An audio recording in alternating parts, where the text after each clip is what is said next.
and welcome back to my retreat. Just an update on what's been going on in the garden. I finally took out the cucumber. It's not time for cucumber, and it was getting on my nerve. So I actually planted some peas and beans because I like peas, I like beans. And they're taking off. We'll see. These I'm just gonna harvest for the tops, for my salads and etc. Yeah, I've actually planted more peas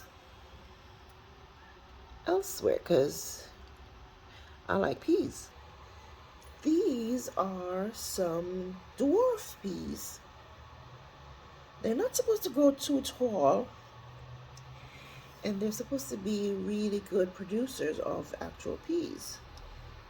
I'm looking forward to that. I'll keep you updated. The last time I grew peas, they grew up this trellis and didn't produce any peas at all. I ended up only getting tops, you know, and that's okay, but that wasn't my intention anyway. This is my Swiss chard. It's had better days. I think I didn't water properly for a while. I don't know why it's split in the middle like that. I might have to just harvest it. So I've been growing Swiss chard as opposed to spinach. I've had better luck with Swiss chard than I've had with spinach. So it's the next best thing, Swiss chard. And I have Swiss chard.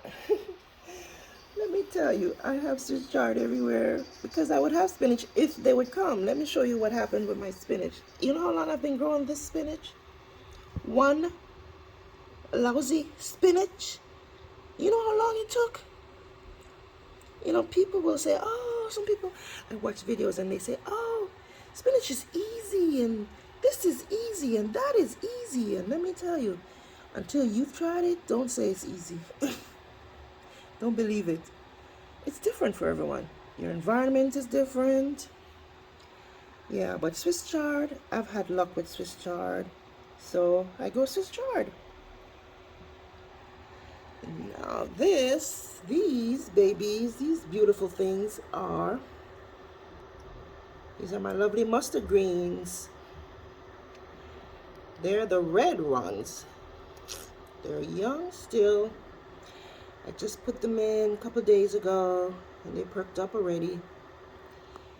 Now this is a broccoli.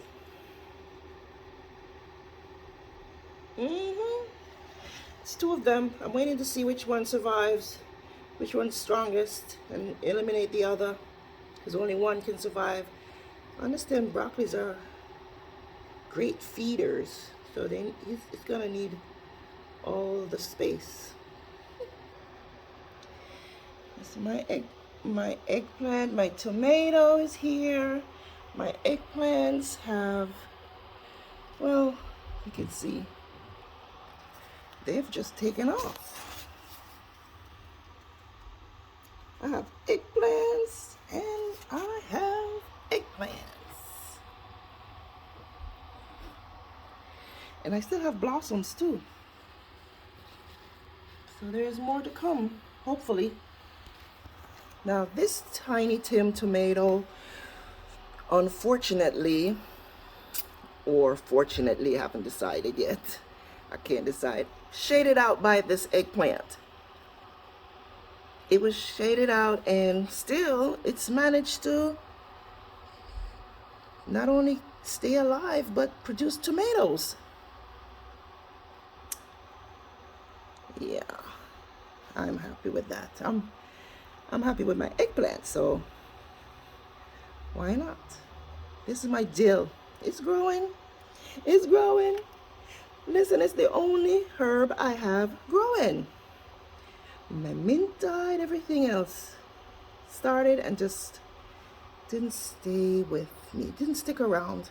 for some reason, but it's growing. And then when you touch it, the smell, smells so good. Now, new stuff. I just repotted this.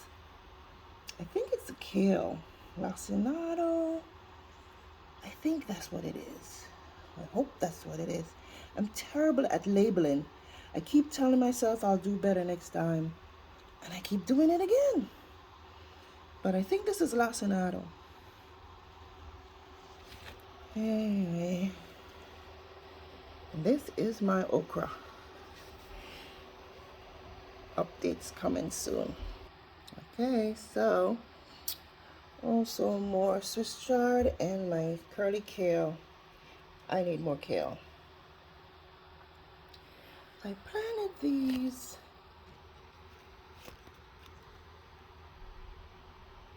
pak choy. I think it's pak choy. They're the tiny versions anyway. About to be harvested. And these are, they're a little bigger. These lettuces didn't get much bigger than this. I'm about to replace them. And this is another thing, lettuce.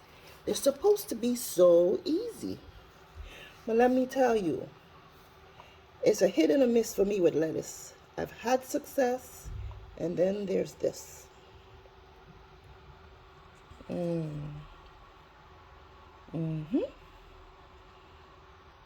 So this is my update. And the next video is harvest time. Thank you and see you again.